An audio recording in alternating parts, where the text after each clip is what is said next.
By করার পরে পরেই দাম পড়ে যাওয়া আর সেল করার পরে পরেই দাম বেড়ে যাওয়া, এটা আমরা রেঞ্জ বাউন্ড মার্কেটে খুব বেশি দেখি। এই রেঞ্জ বাউন্ড মার্কেটে আসলে ট্রেড করা খুব সহজ।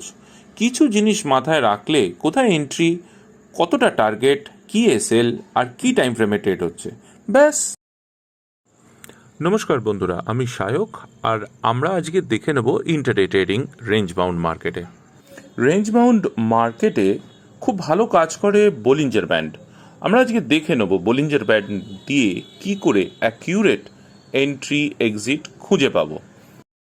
চার্টে আমরা বোলিঞ্জার ব্যান্ড ইন্ডিকেটর অ্যাড করে নেব আর আমরা দেখব যে স্টকে বোলিঞ্জার ব্যান্ডের আপার ব্যান্ড আর লোয়ার ব্যান্ড রেঞ্জ বাউন্ড চলছে, মানে প্যারালাল চলছে, সেই স্টকই সিলেক্ট করে ট্রেড করতে পারবো। বোলিঞ্জার ব্যান্ডের যে অল্টারেশন আমি এখানে করেছি সেটা হলো স্ট্যান্ডার্ড ডিভিয়েশন বোলিঞ্জার ব্যান্ডের থাকে 2, তো আমরা এটাকে বাড়িয়ে নেব 3, স্ট্যান্ডার্ড ডিভিয়েশন করে নেব 3, যেটাতে কিনা 99% 99% সম্ভাবনা কি স্টকের প্রাইস ব্যান্ডের মধ্যেই থাকবে। যেরকম আমরা চার্টে দেখতে পাচ্ছি এই প্রাইস ব্যান্ডের মধ্যে আমরা ড্র করে নিয়েছি, খুব ইজিলি ড্র করা যায়।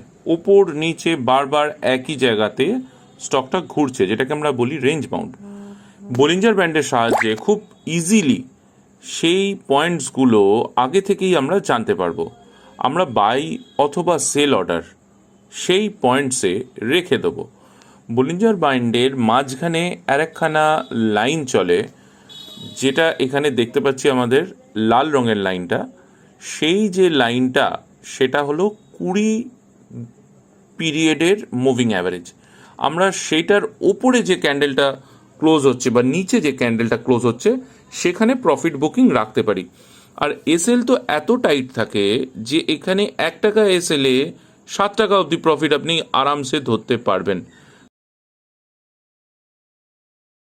বোলিঞ্জার ব্যান্ডের সাহায্যে আপনি খুব কনফিডেন্স নিয়ে এই ট্রেডগুলোতে এন্ট্রি বা এক্সিট করতে পারবেন। নিজের টার্গেটের ব্যাপারে আগে থেকে আইডিয়া থাকবে, বাই সেল লেভেলটা আগে থেকেই জানা থাকবে, আপনি ওখানে বাই বা সেল অর্ডার দিয়ে রাখবেন।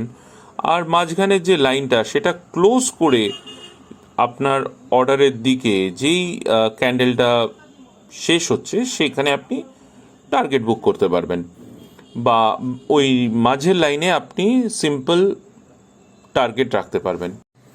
এটা জিল মানে জি এন্টারটেনমেন্টের চার্ট। এটা যখন রেঞ্জ বাউন্ড ছিল, যখন বোলিঞ্জার ব্যান্ড এই স্কুইজ প্যাটার্নটা দিয়েছে, তখন এই ট্রেডগুলো কত কনফিডেন্টলি নেওয়া গিয়েছে আপনি একটু দেখলেই বুঝতে পারবেন। যেখানে আমাদের বাই এন্ট্রি সেটা কত অ্যাকিউরেট, যেটা আমাদের সেল এন্ট্রি সেটা কত অ্যাকিউরেট।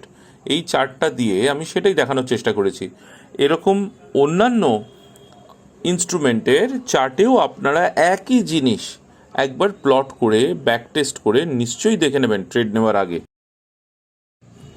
প্রত্যেকবার বাই বা সেলের মধ্যে মোটামুটি 5 টাকা 6 টাকা করে টার্গেট আমাদের এই জিলের চার্টে আমরা দেখতে পাচ্ছি। কখনো কখনো 7 টাকা 8 টাকাও টার্গেট দিচ্ছে। কিন্তু আমাদের দেখে নিতে হবে যে বোলিঞ্জার ব্যান্ডটা যেন প্যারালাল থাকে।